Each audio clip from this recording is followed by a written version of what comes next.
Welcome back to this video. In this video, I'll show you the best Wi-Fi setting for your Windows laptop in order to increase and speed up your internet browsing experience. Let me show you how. But before we dive into the tutorial, if you find the tutorial useful and you are brand new to this channel, remember click on that subscribe, turn on the notification bell for more useful tutorial like this. So with that being said, let's get started. Alright, so the very first thing you want to do is to come down below right here where you have your Windows Start menu. Right click on it. After right click on it, this is going to pop up. Next thing you need to do is to simply go to Device Manager right here.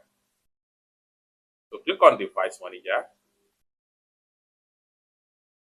So it's going to open up this particular window right here. Next thing you need to do is to make sure you navigate to Network Adapter right here. So click on Network Adapter right here. And this is going to drop down right here. The next thing you need to do is to go to your Wi-Fi band.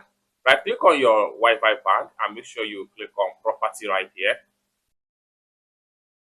And this is going to pop up right here. Next thing you need to do is to go to Advanced tab. And from Advanced tab right here, scroll down until you get to Transmit Power. Click on Transmit Power, and it's going to give you value right here. Make sure you click on here, and if you are in the lowest value, make sure you switch to highest value right here.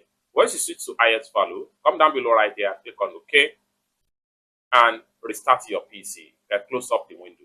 And after that, restart your PC. And with that, your internet is going to be speed up and you are going to enjoy fast speed internet experience in your Windows PC. It's that simple.